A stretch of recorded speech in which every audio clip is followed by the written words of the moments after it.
இல்லை ரொம்ப கஷ்டப்பட்டு மற்றவங்க முன்னேறி வரும்போது ஈஸியாக சர்பாஸ் பண்ணிட்டு வந்துடுறாங்க. உதயநிதி அவர்கள் வந்து டக்குன்னு சினிமா நடிக்க வந்துட்டார், அடுத்த கட்டத்துக்கு போயிட்டாரு. அதே மாதிரியான ஒரு நகர்வு தான் இது. சினிமா, அப்புறம் கொஞ்சம் நடிப்பு, அப்புறம் அரசியல்ன்ற ஒரு பேட்டர்னை ஃபாலோ இல்லை, அதை பண்ணி மக்கள் தான் முடிவு பண்ண ஏற்றுக்கிறாங்களே இல்லைன்னு. இப்போ வந்து உதயநிதி வந்து நடிச்சு தான் முதலமைச்சர் ஆனார், துணை முதலமைச்சர் ஆனார்லாம் கிடையாது. இப்போ உதயநிதியுடைய ஆக்ரோஷமாக நடிப்பு பார்த்தா மக்கள் அவுட் போட்டாங்க. உதயநிதி பேசின அந்த எழுச்சிமிக்கு ஒரு கண்ணாடி படத்தை பார்த்தா அவர் வந்து துணை முதலமைச்சர் ஆக்கினாங்க. ஒரு கண்ணாடி பார்த்து படத்தை பார்த்தா சேப்பாக்கத்தில் மக்கள் ஓட்டு போட்டாங்க.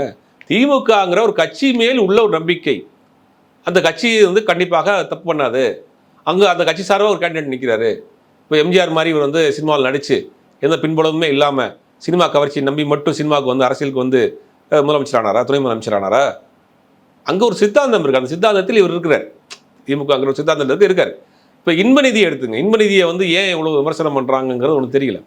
இப்போ கலைஞரே வந்து முதலில் சினிமாக்காரர் தான், ஒரு வசன கருத்தாக தான் முதல்ல இந்த உலகத்துக்கு அறிமுகப்படுத்தப்படுறது. கலைஞர் வந்து முதலில் வந்து பத்திரிகையாளர், ஊரில் கையெழுத்து பத்திரிகை நடத்துறார் கலைஞர். கையெழுத்து பத்திரிகை ஒரு புத்தகத்தில் செய்திகளை அவங்களே எழுதிடுவாங்க. அந்த புத்தகம் வந்து ஒரு இடத்துக்காக போயிட்டு வரும். அதுக்கு பேர் கையெழுத்து பத்திரிகைம்பாங்க. அந்த கையெழுத்து பத்திரிகை ஆரம்பிக்கிறார் யார்? கலைஞர் வந்து திருவாரூரில் இருக்கிறப்போ, கிராமங்களில் இருக்கிறப்ப ஆரம்பிக்கிறார். அதற்கு சினிமா படங்களுக்கு வசனம் எழுதுறாரு. அதற்கு பிறகு தான் அரசியலுக்கு வர்றாரு.